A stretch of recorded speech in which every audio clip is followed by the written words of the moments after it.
ब्रह्माच्य सहंपति कतंजलि अंदिवरम आयाचता संदिट्ट संत परजक्क जातिका देशेतु धम्मं अनुकंपि मम पजं සහම්පති බ්‍රහ්මරාජා ඇතුළු සියලු දිව්‍ය බ්‍රහ්ම පිරිසට සද්ධර්ම ශ්‍රවණය සඳහා ආරාධනා කරන අතරම අප සියලු දෙනා කෙරෙහි මහත් වූ අනුකම්පාවෙන් මේ ශ්‍රී සද්ධර්මය දේශනා කරන මෙන් ගෞරවනීය ස්වාමීන් වහන්සේගේ දෙපා නමද ආරාධනා කර සිටිමු. සාදු සාදු සාදු. අවසරයි ස්වාමීන් වහන්සේ.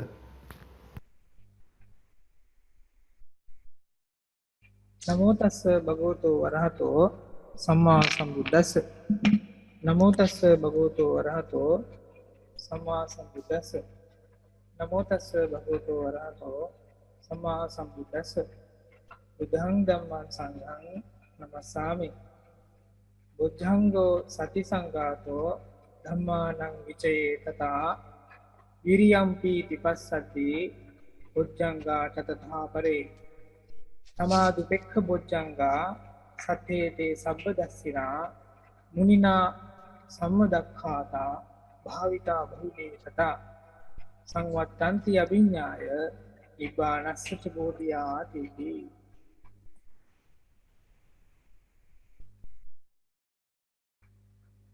පූජනීය මහා සංඝරත්නයේ ප්‍රධාන මෑණිවරුන්ගේ අවසරයි ශ්‍රද්ධාවත් පිළිතුනේ මහා සතිපට්ඨාන සූත්‍ර දේශනාව කේන්ද්‍රගත කරගත පක්ෂපාතී නිරීක්ෂණය යන මාතෘකාව යටතේ පැවැත්වෙන 56 වෙනි භාවනා උපදේශයටයි ඔයත් අද මේ සම්බන්ධ වෙලා ඉන්නේ. පෞද්ගලික සතියේ ඒ කියන්නේ ධර්ම දේශනාව කරපු සතිය වෙනකොට අපි ඔය සූත්‍ර දේශනාවේ සකන න්‍යාසය දිවකය මනස කියලා කියන ආයතන කොටස ගැන විග්‍රහයේදී තමයි හිටියේ. ඒ කියන්නේ සතිපට්ඨාන භාවනාව සිදු කරන භාවනා යෝගාවචරයට තමන් දකින රූපය, ආහන ශබ්දය ආදී කොට ඇතිගෙන මේ තියෙන ආයතනයන් ඔස්සේ ගන්නා නිමිති හරහා වුවත් සතිමත් වෙන්න පුළුවන් යුක්තියක් බුදුරජාණන් වහන්සේ අපිට කියලා දුන්නා. ඒ කොටස ගැන තමයි අපි පහුගිය කාලේ විග්‍රහ කරමින් පැවතුනේ. ඉතින් මේ සතියේදී ඊළඟ කොටසට පාතබන්ට කියලා මම බලාපොරොත්තු වෙනවා. ඊළඟ කොටස තමයි පිළිතුනේ බොජ්ජංග ගැන කතා බහ කරන අදිය. බොජ්ජංග බෝධි අංග කියන අදහසෙන් නිකුත් වෙන බවක් තමයි අපේ දැනුම හැටියට තියෙන්නේ. අවබෝධයට පත්වන අංග. අවබෝධයට පත්වන්නට භාවිතා කළ යුතු කාරණා හැටියටයි බොජ්ජංග කියන දේවල් සඳහන් වෙන්නේ. මේ කියන බොජ්ජංගයන් එහෙම නැතිනම් බෝධි අංගයන් හතක් තථාගතයන් වහන්සේ උන්වහන්සේගේ තියෙන සරුවත්නතා ඥාණයට අපිට කියලා දෙනවා. ඔයත් දැනටමත් මේක ගැන දන්නව ඇති. නමුත් ඉතින් මම ඒක ගැන අපහු කිව්වොත් එහෙම පළවෙනි එක තමයි සති සම්බොජ්ජංග. සතිය කියලා කියන අපි මේ සාකච්ඡාවේ වැඩිමනක්ම භාවිතා කරපු සිහිය අවබෝධයට අංගයක් වෙන බවයි බුදුරජාණන් වහන්සේ දේශනා කරන්නේ. දෙවෙනි එක තමයි ධර්ම විනිශ්චය. ධම්ම විචය කියලා කියන්නේ ධර්මතාවයන් විනිශ්චය කරන්න පුළුවන් බවත් අවබෝධයකට අංගයක් වෙනවා කියලායි කියලා දෙන්නේ. තුන්වෙනි එක තමයි වීර්යය. හතරවෙනි එක තමයි ප්‍රීතිය. පස්වෙනි එක තමයි පස්සද්ධිය. ඒ කියන්නේ බුදු සහැල්ලු භාවය. හයවෙනි එක තමයි සමාධිය. හත්වෙනි එක තමයි උපේක්ෂාව. ඉතින් පින්නතුනි ඔය කියන කාරණා හත අරගත්තොත් එහෙම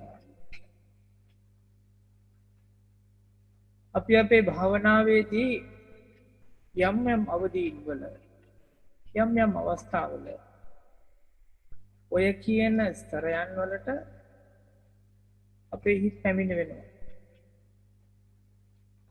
ප්‍රායෝගිකව අපි කතා බහ කරන ධර්ම සාකච්ඡාවක් හන්දා මම ඒක ප්‍රායෝගික පැත්තෙන්ම කියන්නම්. ඔයත් භාවනා කරනකොට පින්නතුනේ ඔයතන්ට අත්දැකීම් ඇති. අපිට උවමනයි නම්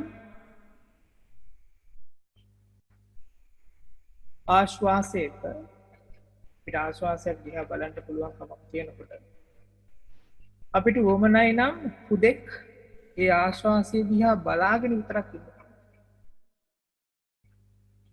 හුදෙක් ඒ ආශ්වාසය දිහා බලාගෙන විතරක් ඉන්න පුළුවන්. ඒ වගේම භාවනාවේදී අපි වෙන මොකක්වත්ම නැතුව හුදෙක් ආශ්වාසය දිහා බලාගෙන ඉඳලා තියෙනවා. ඔක වේදනාවටත් ඔය වගේමයි, සිතුවිල්ලටත් ඔය වගේමයි ආදී වශයෙන් මේක බෙදලා යනවා. කෙසේ හෝ නමුත් අපි ඒ දිහා අපි කියමුකෝ බලාගෙන ඉන්නවා කියලා ඇහෙන් නැතත් අවදානමත් වෙන විදිහට විතරක් ඉන්න පුළුවන්. ඒත් එක්කමයි ඔය කියන ආශ්වාසය තුල තියෙන එක ආශ්වාසයක් තුල තියෙන වෙනස්ම පැතිකඩන් අපිට අධ්‍යයනය කරමින් බලාගෙන ඉන්න පුළුවන්. එතකොට පළවෙනි එක තමයි හුදෙක් ආශ්වාසය කියලා කියන දේ දිහා බලාගෙන ඉන්නත් පුළුවන්. අපි ඉඳලත් තියෙනවා. දෙවෙනි එක තමයි ඒ ආශ්වාසය තුල තියෙන සංඝටකයන් ටික හඳුනාගෙන බලන්නත් පුළුවන්. මොනවද මේ සංඝටක? අපිට අපේ හිතේ තැම්පත්කමක් තියෙනවා නම්, සංයමයක් තියෙනවා නම් ඔයතන්ට අත්දැකීම් ඇති සමහර අවස්ථාවන් වලදී අපි දුටුවා ආශ්වාසයේ අග. සමහර අවස්ථාවන් වලදී අපිට පුළුවන්කම තිබුණා ආශ්වාසයේ මැද දකින්න. එක ආශ්වාසයක මැද සහ අග දකින්න පුළුවන්කම තිබුණා. සමහර අවස්ථාවක් තිබුණා අපිට ආශ්වාසයක මුල මැද අග කියලා කියන මේ කොටස් ත්‍රිත්වය මේ කාරණා තුන වෙන් වශයෙන් දකින්න තරම් අපේ නුවණ තීක්ෂණ වුණා. තියුණු වුණා. එතකොට වෙනතුනේ අර මුලින් කියාපු හුදෙක් ආශ්වාසය දිහා බලාගෙන ඉන්නවා කියන ඒ අවස්ථාවයි මේ දැන් කියාපු ආශ්වාසය තුල තිබිච්ච අර සංඝටකයන් හඳුනා ගනිමින් බලාගෙන ඉන්නවා කියන එකයි දෙකක් නේද? ඔයතන කමඨාන් වார்த்தාවලත් ඔක සඳහන් වුණා. සමහර අය කිව්වා සාංශ ආශ්වාසය පේනවා ප්‍රාශ්වාසය පේනවා. සමහර අවස්ථාවන් වලදී කිව්වා සයනස ආශ්වාසයේ මැද අග නැත්නම් මුල මැද අග දකින්නත් පුළුවන්කම තිබුණා. ප්‍රාශ්වාසයේ ඒ වගේම. ඒ දෙවෙනි කොටස. තුන්වෙනි එක තමයි ඔයතන්ට අධ්‍යක්ීම ඇති පින්නතුනේ මේ භාවනාවට සිදු කරන හින්දා අපිට ඒ ආශ්වාසය දිහා බලාගෙන ඉන්න පුළුවන් නේද? net යොමාගෙන ඉන්න පුළුවන් නේද? ඇස් දෙකකින් නැතා. අපිව අලසකමකට අරන් යන ස්වරූපේ. අලසකමකට අපිව නැමෙන ස්වරූපයකට. අලසකමකට අපිව අරගෙන යන ස්වරූපයකට කොයි ස්වරූපයකින් ආශ්වාසයේ දිහා අපි බලාගෙන හිටියා නම් මෙහෙම අපි නිින්දට වැටෙනවා. අපි හැමදාම නිදා ගන්නකොට කරන්නේ ওই දේ තමයි. ඒක වීරිය නෙවෙයි, වීරියේ අනික් පැත්ත භාවිතා කිරීම. නමුත් යම් කිසි වෙලාවකදී අපි මේ ආශ්වාසයේ දිහා හොඳ අවදිමත් භාවයකින් බලාගෙන ඉන්නවා නම් විවෘත මානසිකත්වයකින් ආලෝකමත් වූ මානසිකත්වයකින් ආලෝකමත් වූ ස්වභාවයකින් අපි මේ ආශ්වාසය දිහා බලාගෙන ඉන්නවා නම් අපිට පේන්න පටන් ගනිද්දී මේ ආශ්වාසයේ මුල මැද අග කියන ඒ හැම ස්තරයන් වලම අපි අර කම්මැලි වූ ස්වභාවයකට යන්නේ නැතුව හිතේ ආලෝකමත් භාවයක් ප්‍රකට කර ගනිමින් ඒ ආශ්වාසය දිහා බලාගෙන ඉන්න බව. ඔයතන් කමඨාන් වාර්තා වලින් ඇත්තටම කියනවා නම් මම බලාපොරොත්තු වෙච්ච කාරණා මෙන්න මේවයි. අපිට පේන්න ඕන යම් කිසි දවසක භාවනා කරගෙන ඉන්නකොට මේක ආශ්වාසයට විතරක් නෙවෙයි සිද්ධ වෙන්නේ. ඒක ඔයතන්ට තේරෙනවා. අපිට ඒ කියන භාවනා අරමුණට හෝ කමඨහන දිහා බලාගෙන ඉන්න පුළුවන් කම්මැලිකම ප්‍රධාන වෙන විදිහටත්. ඈනුමකට අපි අරන් යන විදිහටත් ඇඟ ඔතෑණි වෙන විදිහටත් අපිට ඒක දිහා බලාගෙන ඉන්න පුළුවන් කමක් තියෙනවා. නමුත් ඒ ඔතෑණි කමට අපි අරන් යන්නේ නැතිව වීරියවන්ත භාවයකට යන විදිහට යම්කිසි වූ අවබෝධයකට යන්න පුළුවන් වෙන විදිහකට හිත කඩාගෙන වැටෙන්නේ නැති වෙන විදිහකට අපිට මේක දිහා බලාගෙන ඉන්න පුළුවන්. ඔයත් ඔය දේ කරලා තියෙනවා. එහෙම කරාපු දවසට භාවනාව හොඳට සිද්ධ වෙනවා.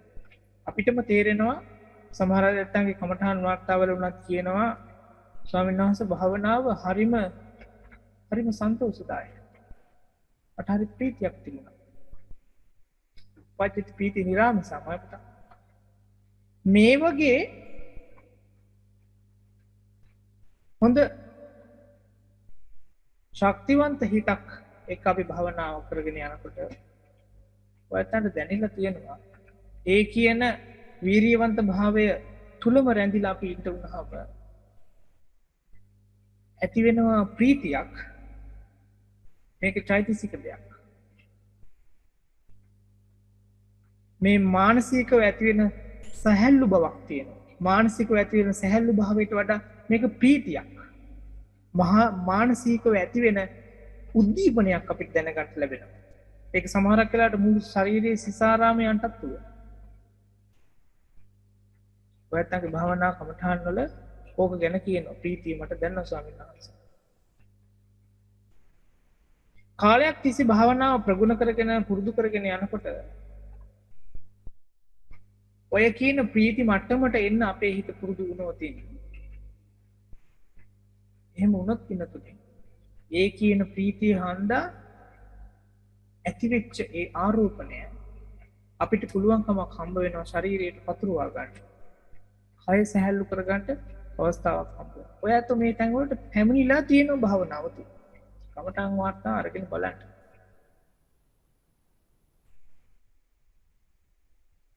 මුළු ශරීරය තුළම ඔය කියන විදිහේ බුදු සැහැල්ලු භාවයක් අරගෙන යන්න පුළුවන් වෙච්චහම අපිට තේරෙන ඊළඟ සාධකය තමයි කයෙහි යම් ආකාරයකින් මෘදු වූ සැහැල්ලු වූ භාවයක් තියෙනවද ඒ හා සමානව මෘදු සැහැල්ලු භාවයක් හිතෙත් තියෙනවා. මේ දෙක තුල සමාන භාවයක් එනවා. සමතුලිත භාවයක් එනවා. ඒ සමතුලිත වූ එකඟ භාවය මත අපිට ඉන්න පුළුවන්කම හම්බ වෙනවා. ඔයත්ගේ හිත ඔය කියන තත්වයටත් ඇවිල්ලා තියෙනවා. ඒ වගේමයි යම් අවස්ථාවකදී අපිට තේරෙන්න ගන්නවා ඔය කියන කායික සහ මානසික වූ සමතුලිත භාවය කියලා කියන බුදු සැහැල්ලු ගුණයන් වලට මගේ බලපෑමක් නම් නැති වෙන්න ඕනේ. ඒ දේ බලාපොරොත්තු වීමක් අනිත් දේට වඩා මේ දේ හොඳයි කියන ආකාරයේ විදිහේ කිරලා මැනලා හොයන බවක් ආදී එහෙම වෙනස් විදිහේ දකින්න ඕන කරන මනස අයින් කරගත්තා. අපිට තේරෙන්න ගන්නවා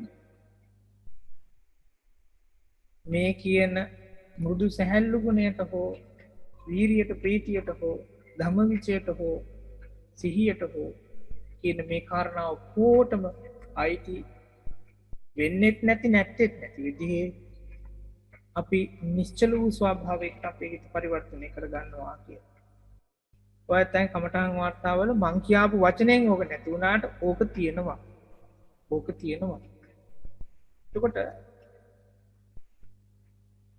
ඔයතන දැන් ප්‍රශ්නයක් එන්න පුළුවන්. ඇයි බුදුරජාණන් වහන්සේ එහෙමනම් මේ කියන බොජ්ජං බෝධියංග අපේ ජීවිතය තුළ අපේ භාවනාව තුළ අපිට සිද්ධ වෙනවා නම් ප්‍රායෝගිකව අපි අත්දකින්නවා නම් ඇයි මේකට මෙතන වෙනම කියලා තියෙන්නේ කියලා හිතෙන්න පුළුවන්.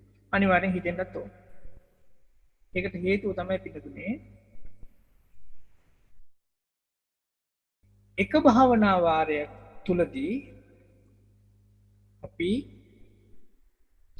සිහියට සම්පජඤ්ඤයට නැත්නම් ධම්ම විචයට වීරියට ප්‍රීතියට පස්සද්ධියට සමාධියට සහ උපේක්ෂාවට කියන මේ කාරණා හතටම එක්කෝ ආරෝහණ හැටියට කොහොමද වෙන්නේ නම් ඒ විදිහට තමයි අපිට තේරෙන්න පුළුවන්. සමහරක් වෙලට ආරෝහණ හැටියට හරි කොහොම හරි කමන්නේ. ඒ දේවල් වලට අපි අඩිය තිය සමහරක් ඒවා හඳුනාගෙන තියෙන්නත් පුළුවන්, සමහරක් ඒවා හඳුනා නොගෙන තියෙන්නත් පුළුවන්. අපෙන් බැහැර වෙලා යනවා. බැහැර වෙලා ගිහිල්ලා තියෙන්න පුළුවන්. එක භාවනා වාරයක් තුලදී විතරක්. සාක්ෂි තියෙන ඔයත් උගාවම කමඨං වාර්තා ආරම්භ බලන්න. වත්තගේ කමඨං වාර්තාවලම තියෙනවා ස්වාමීන් වහන්සේ භාවනාව කරන්න වාඩි වුණා, ශරීරයේ තේරුණා. මේ මොකද්ද කියන්නේ? සිහිය තියෙනවා. වේදනාව තේරෙන්න ගත්තා. තාමත් සිහියේ ඉන්නවා. ධර්මතාව විනිශ්චය කරන්න පොඩ්ඩක් කිට්ටු කරලා තියෙනවා. ඒ වේදනාව දිහා බලාගෙන ඉන්නකොට ස්වාමීන් වහන්සේ වේදනාවේ මුලැමැදාග පේන්න පටන් ගත්තා. හරියටම හරි කතාව. ඒ දේ තේරුම් අරගෙන ඉන්නකොට මම ඒ දේ දිහාම බලාගෙන ඉන්නකොට ඒ දේ නැති වෙලා ගියා. ඒ වේදනාවේ තුල තිබිච්ච වේදනාත්මක ස්වභාවය මගෙන් අයින් වෙලා ගියා. මේ කියන්නේ වීරිය නේද? ඒ වේදනාත්මක ස්වභාවය අයින් වෙලා ගියාට පස්සේ මට ලොකු සැහැල්ලුවක් ප්‍රීතියක් දැනෙනවා. කතාව හරියටම හරි. ඒ ප්‍රීතිය තුල මම නිමග්න වෙලා හිටියා. ශරීරයත් මුදු සැහැල්ලු වෙන බවක් තේරුණා. යම් යම් කොටස් වල පිටත් tempat භාවයක් තේරුණා. මම ඒ tempat භාවයට වෙලා මොහොතක් හිටිය ස්වාමීන් වහන්සේ මොකද්දෝ සද්දයක් ඇහුණ එකපාරටම භාවනාව කඩාකප්පල් වුණා. භාවනාව නැවතුවා. ඕක තමයි කමඨං වාර්තාව. ඔයතංග වාර්තා ඇති වෙයි. එතකොට බලන්න. එක භාවනා වාරයක් තුලදී අපි ඔය කියාපු බෝධි අංග ටික බෝධි අංග හෝ වේවා නැතා හෝ වේවා ඒ අංග ටික පුරුදු කරලා තියෙනවා. මට තේරෙන හැටියට පින්නතුනේ භාවනාව පතල හැටියට කරපු කෙනෙක්ට භාවනාව කියන මාතෘකාව ඔස්සේ බොහෝ කාලයක් තමන්ගේ ජීවිතය ගත කරපු කෙනෙක්ට අපි මේ කතා කරන විදිහට කියනවා නම් අපි මේ ධර්ම සාකච්ඡාවේ භාෂාවෙන් කිව්වොත් අපක්ෂපාතී වූ නිරීක්ෂණය කරන්ට බොහෝ වෙලාවක් තමන්ගේ කාලය ශ්‍රමය වැය කරපු කෙනෙක්ට සම්පජඤ්ඤයෙන් සිහිය වෙනස් කර ගන්නට තේරෙනවා. සම්පජඤ්ඤයෙන් වීරිය වෙනස් කර ගන්නට තේරෙනවා. වීරියෙන් ප්‍රීතිය වෙනස් කරලා බලන්න තේරෙනවා. ප්‍රීතියෙන් පස්සද්ධිය වෙනස් කරලා බලන්න තේරෙනවා. පස්සද්ධියත් සමාධියත් අතර තියෙන වෙනස්කම තේරුම් ගන්නට තේරෙනවා. සමාධියත් උපේක්ෂාවත් අතර තියෙන වෙනස තේරුම් ගන්නට තේරෙනවා. ඒකට ඒ වගේ කෙනෙක්ට පුළුවන්කමක් තියෙනවා. තමන්ගේ ජීවිතය තුළ භාවනා මාර්ගයේදී හෝ මේ ගමනේදී මොන දේටද අඩිය තිය වෙන්නේ කියන එක හඳුනා ගන්න පුළුවන් කමක් තියෙනවා. දැන් තමන් ගාව තියෙන්නේ මොන දේද කියන එක ස්ථීර හැටියටම දකින්න පුළුවන් කමක් තියෙනවා. ඕක ඉතින් අර අපිට කියන්න බැරි වෙන්න පුළුවන් කමඨාන් වාර්තාවේදී ස්වාමීන් වහන්සේ මම පළවෙනියෙන්ම සති සම්බොජ්ජංගෙට ගිහිල්ලා ඊළඟට ධම්මවිචයට ගියා. ධම්මවිචේ මෙහෙම ඉන්නකොට වීරියට ආවා. එහෙමනම් නෙවෙයි මේක කියන්නේ. කියන්නේ අපේ භාෂාවෙන් අපිට තේරෙන භාෂාවෙන්. ඒකයි සත්‍යතාවය.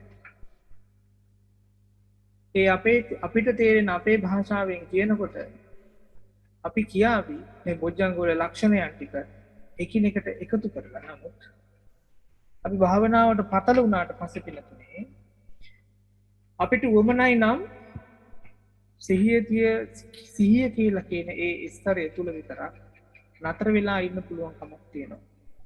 අපි දන්නවා නම් අපි තේරුම් ගත්තා නම් අවබෝධ කළා නම් සිහිය කියන ස්වභාවයෙන් පමණක් මේ ගැටලුව විසඳන්න පුළුවන් කියලා අපිට ධම්මතාව විනිශ්චයකට යන්න ඕන නැහැ. අපි සිහියෙන්ම ඒ දේ අවබෝධ කරනවා. සිහියම අවබෝධයට අයත් වෙන අංගයක් බවට අපි පරිවර්තනය කරගන්නවා. සිහියම අවබෝධයට අයත් වන අංගයක් බවට අපි පරිවර්තනය කරගන්නවා. මේක වෙන කොහේවත් කියන එකක් භාවිතා කිරීමක් නෙවෙයි. අපි පුරුදු කරපු සිහියට අපිම දෙන වටිනාකම. මීට කලින් අපි සිහිය භාවිතා කළා ධර්මතා විනිශ්චය අල්ලන්න. ඇති නැතිවීම අල්ලන්න. ඇතිවීම පැවතීම නැතිවීම අල්ලන්න. ඕ ඒ දේ දකින්න. දැන් අපිට සමහරක් වෙලාවට තේරෙන්න පුළුවන්.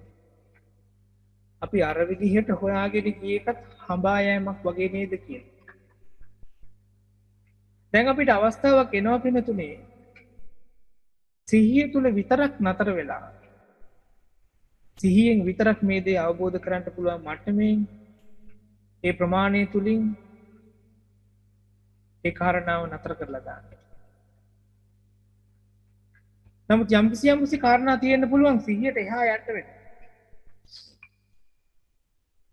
ඒ දේ තුල තියෙන ඇති නැතිවීම දකින්න වෙන්න පුළුවන්. ධර්මතාවයන් ටික විනිශ්චය කරන්න වෙන්න පුළුවන්.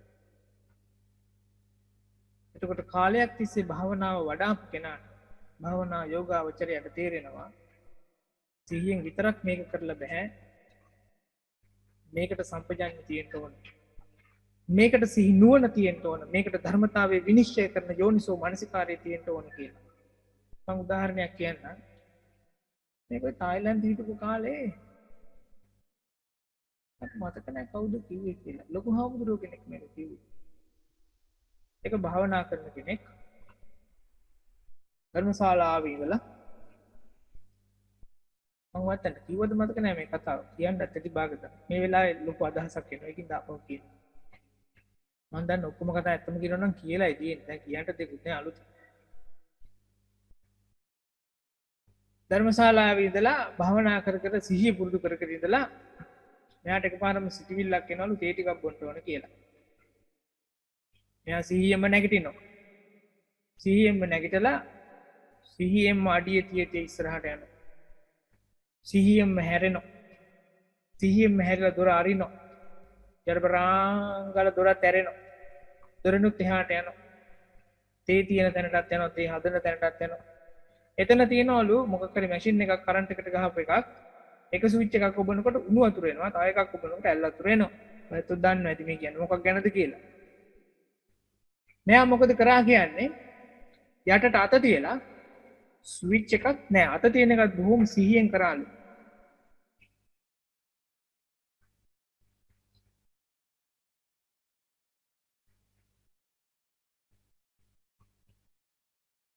අත තියෙන එකත් බොහොම සිහියෙන් කළාලු. ස්විච් එකට ඇඟිල්ල ගෙනියන එකත් බොහොම සිහියෙන් කළාලු. ඊට පස්සේ ස්විච් එක ඔන් කළාලු. උණු වතුරෙන් අත පුච්ච ගත්තලු. සිහිය තිබුණා. සම්පජඤ්ඤය තිබ්බේ නැහැ. සිහි නුවණ තිබ්බේ නැහැ. අපිටත් අපේ ජීවිතය තුළ පින්නතුනේ අවස්ථාවල් තියෙනවා සම්පජඤ්ඤ ඌමනා වෙන සහ නූමනා වෙන.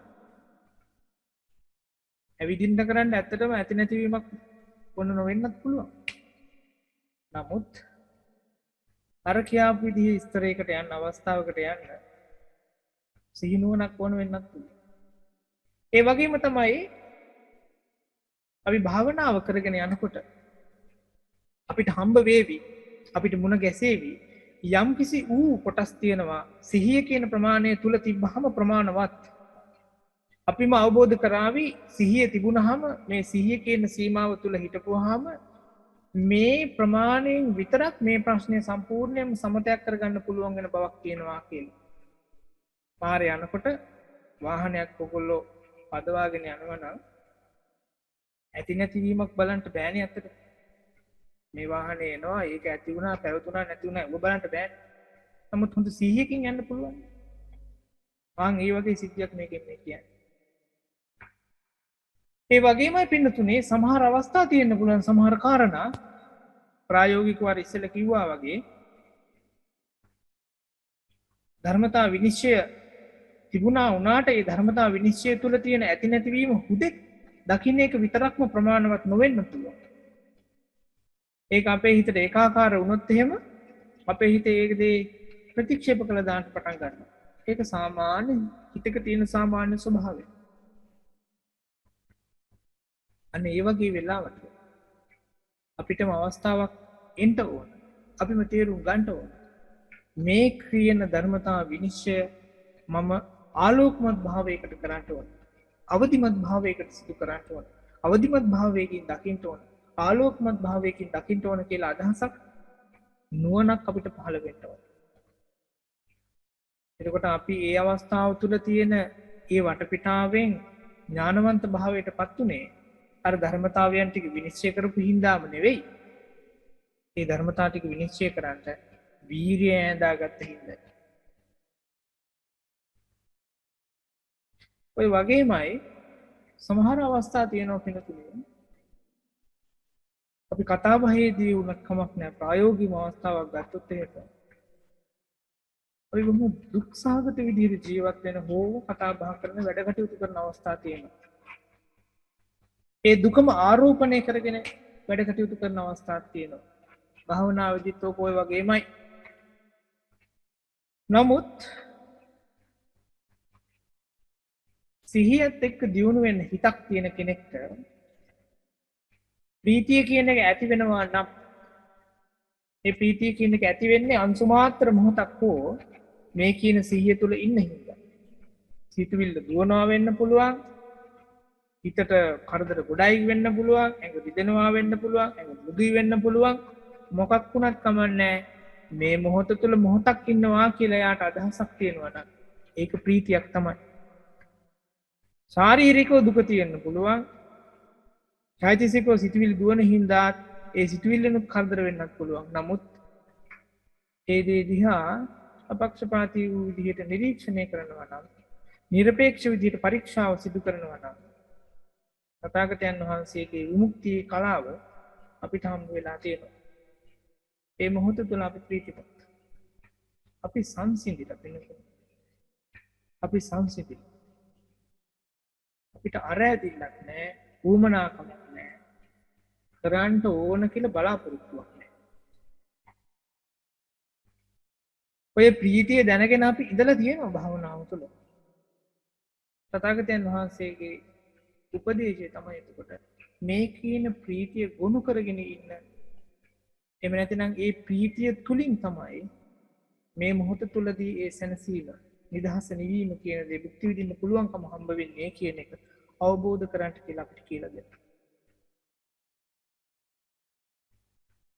ඊළඟ එක තමයි සමහර අවස්ථාවල් තියෙන්න පුළුවන් භාවනාව තුළ ඔතන කමඨහන් වාර්තාවක්ම ගත්තොත් එහෙම උදාහරණයක් වශයෙන් පාතුම කියලා තියෙනවා භාගදා සායනාංශ ශරීරයේ එක කොටසක් නම් බොහොම වද වේදනා දැනුණා. හරි කරදරයක් වුණා. මේකේ මේ කමඨහන් වාර්තාවෙම ඔය කියන එකම තුල තියෙන නොකියන පැත්ත මොකක්ද? ඒ කියාපු කමඨහන් වාර්තාවෙම නොකියාපු කතාව මොකක්ද? ඒ කතාව තමයි ඒ කියාපු කෙනාගේ ශරීරයේ අනිත් පැත්ත ඒ තරම් වේදනාවක් නැහැ කියන එකයි. එතකොට අපේ හිත අපි හැමදාම පුරුදු කරලා තියෙන පින්නතුනේ ප්‍රශ්නයක් තියෙනවා නම් කරදරයක් තියෙනවා නම් දුකක් තියෙනවා නම් ඒකටම යන්නේ. හන්දියක හරි කොහේ හරි කමන්නේ වලියක් තියෙනවා නම් බලන්න කට්ටිය එක්රොක් වෙන හැටි. සරල උදාහරණයක්. මේක තමයි සරල මානසිකයාගේ තියෙන සරල මානසිකත්වය.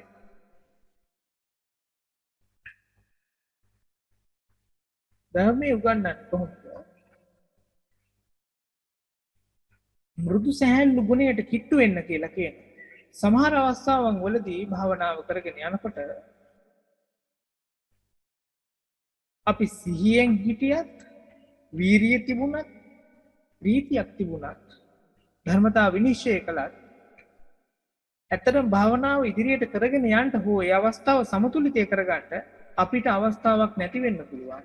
මේ ශරීරය තුළ තියෙන අර වේදනාත්මක ස්වභාවය විතරක් නම් දකින්නේ. අපි දකින්නේ වේදනාත්මක ස්වභාවයක් විතරක් නම් ශරීරය තුළ එක පැත්තක. ඒ වේදනාත්මක ස්වභාවය ඇති නැතිවීම දැක්කා වුණත් ඒ දේ දිහා බලාගෙන හිටියා වුණත් මොන දේ කළත් පළක් නැති වෙන්න පුළුවන්. හැබැයි අපිට පුළුවන්කම තියෙනවා නම් ඒ වේදනාත්මක ස්වභාවය නැති අදියර නැති පැත්ත දිහා අවධානය යොමු කරන්නට මේ ශරීරය තුළම අන්න අර අපි කියන පස්සද්ධි ගුණයට යන්න පුළුවන් වේ. ඒ පස්සද්ධි ගුණයට බැහැලා ඉන්න පුළුවන් කමක් තියෙයි. ඒ පස්සද්ධි ගුණයට වෙලා ඉන්න පුළුවන්කම අපි හදාගත්තා නම් පිනතුනේ එහෙමනම් අපිට හම්බ වෙයි පුදුමාකාර නිදහසක් සාමයක් සැනසීමක් ලබා ගන්න පුළුවන් වටපිටාවක් තියෙන බව. එතකොට ඒ අවස්ථාව තුළ දැන් ඔයයන්ට තේරෙනවා අපි අවබෝධයට ගිහිල්ලා තියෙන්නේ අර කියාපු පස්සද්ධි ගුණේ හන්දයි. මේ පස්සද්ධියයි අපිව අවබෝධ කරන්නට අවබෝධය කරා යන්න අපිට පාර පෙන්නලා තියෙනවා. ඊළඟ එක සමාධිය. ඔය වගේ පස්සද්ධි ගුණයක් තියෙන කෙනෙක්ට කායිකව පස්සද්ධිය තේරෙන්න පුළුවන්. චෛතසිකව එච්චරම පස්සද්ධියක් ඇති නොවි. පාලියේ මෙන්න මෙහෙමයි කියන්නේ පීති මනස්ස කායෝපි පස්සම්බති. ඔය දේ අපිට උනා නේද? මානසිකව ප්‍රීතිය භුක්ති විඳින කෙනා කායිකව පස්සද්ධියක් භුක්ති විඳිනවා. කායිකව මෘදු සැහැල්ලු භාවයක් භුක්ති විඳිනවා. අපිට ඒ දේ උනා නේද? ඒ දේ අපිට උනා. බුදුරජාණන් වහන්සේ අවුරුදු 2000 ගානකට කලින් කියවුවේ අද අපි භුක්ති විඳින දේ පිළිතුරු. අද අපි මේ මොහොත තුළ භාවනාවක් කරනවා නම් භුක්ති විඳින සත්‍යය. ඒකයි මේකට පරමාර්ථ සත්‍ය කියන්නේ. පරම සත්‍ය කියන්නේ. මේක වෙනස් කරන්න බැරි එක. ධර්මයේ මේ ලෝකේ ඇත්තටම කියනවා නම් නිට්ටයයි. ධර්මතාවයන් ටික නිට්ටයයි. අනිත්‍ය වෙලා යන ඒක කියාපු දහම කවදා හෝ දවසක විනාශ වෙලා යන. ඒක සාමාන්‍යයි. කොහොම හරි කමක්. පීති මනස්ස කායෝපි පස්සම්බති. අපිට බැරිකමක් තිබොත් චිත්තම්පි පස්සම්බති කියන තැනටත් අරන් යන්න.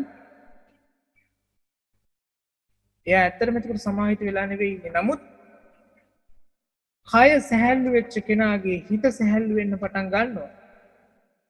නැත්තම් කමඨාන් වාර්තාවල ඇති කායික මෘදු සැහැල්ලු භාවය භුක්ති විඳිනකොට ඒ කායික වූ මෘදු සැහැල්ලු භාවය චෛතසිකවත් තේරෙන්න පටන් ගත්ත කියලා. හිතටත් පුදුමාකාර නිදහසක් සාමයක් තිබුණා කියලා. කායෝපි පස්සම්බති චිත්තම් විපස්සම්බති පස්සද්ද කායෝ සුඛං වේදියති සුඛිනෝ චිත්තං සමාධියති. තව එහාට යන්න තියෙන භාවනාව තුළ මේ මෘදු සැහැල්ලු වෙච්ච කය තියෙන කෙනාට මෘදු සැහැල්ලු වෙච්ච හිත තේරෙනවා. අර දරුණු රළු සැර පරුෂ තද ගුරුසු සිතුවිලි නෑ. ඌමනා එපාකම් නෑ. මෘදුයි සැහැල්ලු. ඒ මෘදු සැහැල්ලුව තියෙන කෙනාට කායිකව සැපත තේරෙන. කායික වූ නිදහස තේරෙන. කයි බර නැති බව තේරෙන. කයි තියෙන සාමකාමීත්වය තේරෙනවා. පස්සද්ද කායෝ සුඛං වේදියති සුඛිනෝ චිත්තං සමාධියති. ඒ කායිකව ඔය කියන සැපත නිදහස භුක්ති විඳින කෙනාට මානසිකව සැපත නිදහස තේරෙන්න පටන් ගන්නවා. භාවනාව තුළ ඔය ඇත්තෝ සමහර අවස්ථාවල සමහර ඇත්තෝ මම ඉතින් කියාපු කාරණා මේ. ස්වාමීන් වහන්සේ භාවනා කරගෙන යනකොට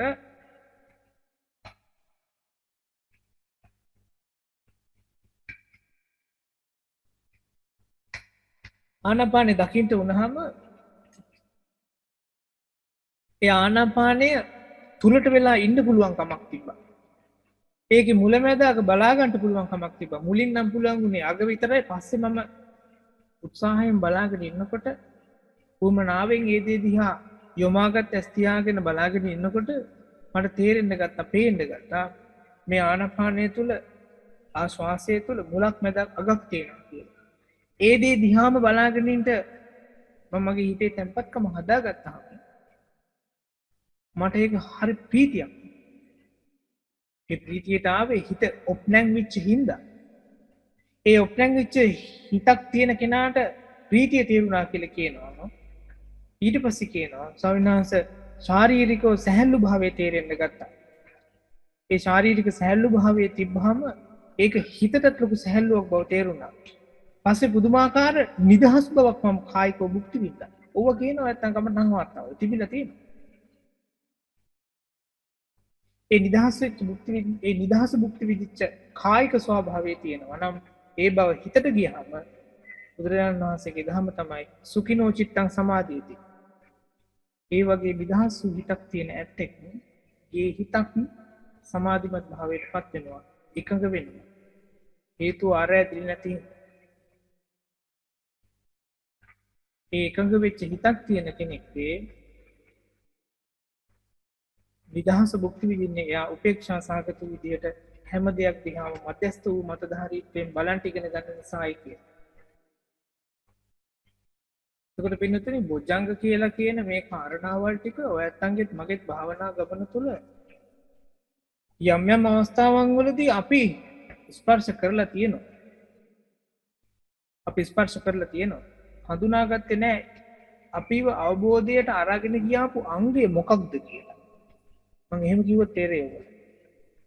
යම් යම් අවස්ථාවන් වලදී යම් යම් දවස්වලදී භාවනා වාරවලදී ඔයත්තෝ ආනාපානයේ මුලැමැද අග කියන දේ තේරුම් අරගෙන තියෙනවා. සමහරකට හිතාගෙන ඉන්න පුළුවන් සිහිය තිබ්බ හින්දා තමයි මම මේක තේරුම් ගත්තේ කියලා. පින්නතනේ සිහිය තිබ්බ හින්දා තමයි අර කියන තැනට අපිව අරගෙන ගිහිල්ලා තියෙන්නේ. නමුත් ඒ ආස්වාසය කියන එකේ මුලැමැද අග කියන ත්‍රිත්වය මේ කියන කාරණා තුන අවබෝධ කරලා තියෙන්නේ, තේරුම් අරගෙන තියෙන්නේ ධර්මතාව විනිශ්චය කරපු හින්දා. ධම්ම විචේ හින්දා. බුදුරජාණන් වහන්සේගේ යෝජනාව තමයි ඊළඟ අවධිය තමයි භාවනාවේදී අපි ඔය කියන ස්තරයන් කෙරෙහි හොඳ අවධානයක් තිබිච්ච කෙනෙක් නම් අපිට ඕනෑ තරම් අත්දැකීම් තියෙනවා නම් පමණක් බොහොම පැහැදිලිවට කියන්න පමණක් අපිට තේරෙන්න ගන්නවා අපිට විසඳ ගන්න පුළුවන් එක භාවනා වාරයක් තුළ සිහියට අයත් වෙන විදිහට මට සිද්ධ වෙච්ච අත්දැකීම් මොනවද? සම්පජඤ්ඤයට අයත් වෙන විදිහට, ධර්මතාව විනිශ්චය කරන්නට අයත් වෙන විදිහට දැකපු අවස්ථා මොනවද? වීරියට අයත් වෙන විදිහට තිබුණු අවස්ථා මොනවද? ප්‍රීතියට, පස්සද්ධියට, සමාධියට සහ උපේක්ෂාවට කියන මේ කාරණා හතටම අදාළ වෙන විදිහට තමන්ට තිබුණු අත්දැකීම් මොනවද කියන එක තමන් තේරුම් ගන්න පටන් ගන්නවා. අපිට ඒක වෙනස් කරන්න පුළුවන් වෙන වෙනම දකින්න. සමහර දවසක අපි දකින්නේ හිතන්නකෝ කට්ටිය කියන්න පුළුවන් ස්වාමීන් වහන්සේ එදා වගේමයි අද වෙනකොටත් මම භාවනාවේදී මම ඉන්නේ හිත දුවන තැනකමයි. තමන් මේ හිතත් එක්ක දුවනවද කියන එකේ ප්‍රශ්නේ තියෙනවා. දුවන හිතේ නෙවෙයි ප්‍රශ්නේ. ඒ දුවන හිත දැක දැක තමන් ඉන්නවනම් ඒක එක හා සමාන වෙනවා ආනාපානය දකින්න එක වගේ. මොකද ආනාපානයටත් තියෙන්නේ ඇතිවීම පැවතීම නැතිවීම කියන සත්‍යයක්. මේ ඒකාකාර රටාව. ඒකාකාර පැවැත්මක් සිතවිල්ලට වගේ. සිතවිල්ල ඉතින් නාඩගම් වැඩි එච්චරයි. නමුත් බහැර ඉඳලා බැලුවොත්, බාහිරක ඉඳලා බැලුවොත් අපක්ෂපාතී විදිහට නිරීක්ෂණය කළොත් ආනාපානය සමානයි සිතවිල්ල කියලා අපිට ලියන්න පුළුවන් ওই සමීකරණය. එතකොට හිතන්ට නාකයි භාවනාව තුළ අපි මොකක්වත් කරන්නේ නැහැ කියලා. හැමදාම දකින්නේ සිතුවිල්ල නම් ඒක තේරුම අපි අපේ අවධානය යොමු කරන්නට කියලා හිතට දීලා තියෙන අවධානයේ විධානයේ යෝජනාවේ පොඩි වෙනසක් හදාගන්න ඕන කියන එක විතරයි. එච්චරයි. අපි හැමදාම කියලා තියෙනවා හිත දිහා විතරක්ම බලන්න කියලා. ලෝකෝත්තර භාෂාවෙන් කියනවා නම් හිත දිහා පමණක් බලපං කියලා තියෙනවා. ශරීරය දිහා නැතුව. දැන් අපිට අවස්ථාවක් එනවා පින්නතුනේ. එක භාවනාවක් තුල වුණත් මේ එක භාවනාවක අභ්‍යන්තරය තුල අස්සේ තිබිච්ච මේ කියන වෙනස්කම් ටික හඳුනා ගන්න. අපි හිතන මේක ලස්සන කතාවක් වෙයි. අපි හිතන භාවනාවේ හීනයක් තියෙනවා. අපි කවුරුත් බලාපොරොත්තු වෙන භාවනාවේ එක්තරා බලාපොරොත්තුවක් තියෙනවා. ඒකක් තමයි භාවනාව පටන් ගත්ත වෙලාවෙ ඉඳලා ආනාපානේ දිහාම බලාගෙන ඉන්නවාම කියන එක. නැද්ද? එහෙම නැතිනම් තව එකක් තියෙන්න පුළුවන්. ශරීරයේ සැහැල්ලු වේගෙන තියෙන විදිහටම සම්පූර්ණ භාවනා කාලෙම ඉන්නවා කියන එක. නැද්ද? අනිවාර්යයෙන්ම තියෙනවා. තව තියෙන්න පුළුවන්. හිත එකඟ කරගෙනම හිත දුවන්නේ නැතුවම තියාගෙන ඉන්නවා කියලා අපේ හිතේ අදහසක් තියෙනවා. අනිවාර්යයෙන්ම තියෙන බලාපොරොත්තුවත් ඕකම තමයි. ප්‍රීතියටත් ඔය වගේම තමයි. සම්පූර්ණ සැහැල්ලුකමම සැපතම නිදහසම තේරෙන්න ඕනේ වද වේදනාවල් මොනවත්ම දැනෙන්නේ නැතුව. එහෙම එක්කුත් තියෙනවා. කම්මැලිකමක් පැත්ත පලාතකට එන්න බෑ. මට හොඳ අවදිමත් භාවයක් තියෙන්න ඕන කියලා කොහොම අදහසකුත් අපිට තියෙනවා. පිටුතුනි ඒ ටික තියෙන්නේ කොහෙද එතකොට? ඔච්චංග ඇතුළේ.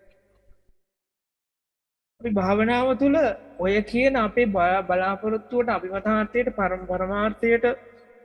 පරමාර්ථය කෙසේ වෙතත් අභිමතාර්ථයට අඩිය නොතියනවා නෙවෙයි. ඒකේ පළපදියම් වෙලා පිහිටලා ඉන්න බෑ අපිට. බොජ්ජංග වලදී තමයි කියලා දෙන්නේ ඒ තුලට වෙලා පළපදියම් වෙලා ඉන්නේ කොහොමද කියලා. අපිට උගන්වන්නේ ඒකයි. ඉගෙන ගන්න කියලා කියනවා භාවනාව තුලදී සිහියට එන වෙලාව, සිහියේ ඉන්න වෙලාව, සිහියෙන් යන වෙලාව තේරුම් ගන්න කියලා කියනවා. කොහොමද සූක්ෂමකම? ධර්මතාවයේ ටික විනිශ්චය කරන්න පටන් ගන්න වෙලාව තේරුම් ගන්න කියලා කියනවා. ආනාපානයේ මුලැමැද අග බලනවා නම් දැම්ම මේකයි කරන්නේ මේ මොහොත තුල කියලා. හැබැයි මේක කල්පනාවක් නෙවෙයි පිටි ඔයයන්ට මම අමුතුවෙන් කියන්න ඕනේ නැහැ. කල්පනා කරලා කරන එකක් නෙවෙයි කියලා. මේක අපි දැනගන්න එකක්. වීරිය පවතින වෙලාව අපිට දැනගන්න කියලා කියනවා. වීරියක් නැත්තම් නැති බව දැනගන්න කියලා කියනවා. දැන් තේරෙනව නේද? වීරිය නැත්තම් නැති බව දැනගන්න පුළුවන් කියලා. ධර්මතාවයේ විනිශ්චය කරන්නේ නැතිනම් ඒක එහෙම කරන්නේ නැහැ කියලා අපි තේරුම් ගන්න පුළුවන් නේද? එක වතාවකට එක දෙයක් කරා නම් ඇති. තථාගතයන් වහන්සේ මේ උගන්වන්නේ සිහියෙන් පරිපූර්ණ වෙච්ච ජීවිතයක් සකස් කරගන්නේ කොහොමද කියන එකයි. අපේ ජීවිත ගලාගෙන යන්න ඕනේ වෙන්නේ. අන්න ඒ කියන මාර්ගය. මේක හරිම ලස්සනයි අතරම. හරිම ලස්සනයි. බුදුරජාණන් වහන්සේ තරම් මං හිතන්නේ වෙන කෙනෙක් මේ කියන කාරණාවල් විභේදනය කරලා වෙනස් කරලා කියලා දෙන්න දස්ස වෙයි කියලා. සාරිපුත්යන් වහන්සේ දේශනා කරනවා උන්වහන්සේගේ අරහත්ත්වයෙන් පස්සේ. උන්වහන්සේට ඌමනාකමක් තියෙනවා නම් සිහියෙන් විතරක් ඉන්නවලු. කැමතිකමක් තියෙනවා නම් ධර්මතාව විනිශ්චයෙන් ධම්මවිචයෙන් විතරක් ඉන්නවලු. කැමති නම් උපේක්ඛාවෙන් විතරක් ඉන්නවලු. කැමති නම් සමාධියෙන් විතරක් ඉන්නවලු. කැමති නම් ප්‍රීතියෙන් විතරක්. කැමති නම් පස්සද්ධියෙන් විතරක්. දැන් අපිට තේරෙනවා නේ මේ වැඩේ කරන්න පුළුවන් දෙයක් කියලා. බැරි නෑ මේක කරන්න. හැබැයි පුරුදු වුණොත් විතරයි. පුහුණු කළොත් විතරයි. ඉන්නතුනේ හිතන්ට නාකයි ඒ කාලේ හිටපු රහතන් වහන්සේලා සහ ඔයත් මම කියන මේ අපි අතර වෙනසක් තියෙනවා. වහන්සේලාට තිබ්බේ අපිට තියෙන හිතම තමයි. ඇටලේ මාස්නහර කියන මේ තෙතිස් කුණපම තමයි. 32ක් කියලා කියමුකෝ ඉතින් නිකම. එව්වම තමයි තිබ්බේ. අපිට තියෙන මේ 89ක් රෝග 99ක් රෝග ආදී වශයෙන් කියන ඌවම තමයි තිබ්බේ. දැන් නම් අලුත් ලෙඩක් තියෙනවා. එකක් හොයාගත්ත අලුත් ලෙඩක් අද්දේගේ නම ඇහි ප්‍රෙෂර්. අලුත්ම ලෙඩේ. මන් දන්නේ. කොහොමරි කමක්. අපිට අවස්ථාවක් තියෙනවා ඔය කියන ස්තරයන්, ඔය කියන කොටස් අපේ ජීවිතයට ඈඳා ගන්න, පුරුදු කර ගන්න. ඒ තුලින් සැනසීමක් හම්බ වෙනවා. තථාගතයන් වහන්සේ මේක දේශනා කරේ භාවිතා බහුලී කතා සංවත්තන්ති අභිඥාය නිබ්බානස්ස සුබෝධිය. බුදුරජාණන් වහන්සේ දේශනා කරපු ඒ ක්‍රමය තුල ඒ ක්‍රමය තුළ ධර්මය තුළින් මේ කාරණා අත්දකින්න පුළුවන් භාවයකුයි තථාගතයන් වහන්සේ අපට දේශනා කළ දෙන්නේ. ඉතින් පින්නතුනි අද දවසේදී මම උත්සාහ කළේ ඔයයන්ට ඒ කියන කාරණාව ගැන කියලා දෙන්නටයි. මම හිතනවා මේ කියන සම්පජාන්‍ය කොටස ගැන සාකච්ඡා කරන්නට තව සතියක් විතර මට ගන්න වේවි කියලා. අද නිකන් අර සරල විදිහේ කාරණාවල් ටිකක් කතා බහ කරන්න උත්සාහ කළා. මේ කියන සම්පජාන්‍ය කියන දේ භාවිතයේදී සාමාන්‍ය ජීවිතයේදී නෙවෙයි. සාමාන්‍ය ජීවිතේ වෙන්නත් පුළුවන්. ප්‍රායෝගික ජීවිතයේදී අපිට කොහොමද මේක භාවිතයට එන්නේ? අපි කොහොමද මේ දෙයට මුහුණ දෙන්නේ කියලා මට එන්නේ දල සැලැස්මයි අද කියන්න ඕනකම තිබ්බේ. අපි බලමු සමහර විට ඊළඟ සතියේට මේකේ කොටසක් ඉතුරු වෙන්න පුළුවන්. ඒ කෙසේ නමුත් මේ කියලා දුන්න කාරණාවන් වලින් ඔයයන්ට තේරෙනවා නම් තමන්ගේ ජීවිතය තුළ අවබෝධයක් ලබන්න, සැනසීමක් නිවීමක් ලබන්න තමන්ට යන්න තියෙන මාර්ගය ගැන දැන් ඇත්තටම සැකහැර දැනගන්න පුළුවන් තත්යකට පැමිණි වේවි පිටුතුනි. සැක නැති ඇත්තෝ බවට පරිවර්තනය වේවි. අනේ වාසනාව. ඒසේම වේවා කියලා බලාපොරොත්තු වෙනවා.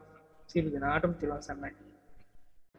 අන්දමයන් ධම්ම කථාය සාදුකං දදාමසේ සාදු සාදු සාදු අනුමෝදාමි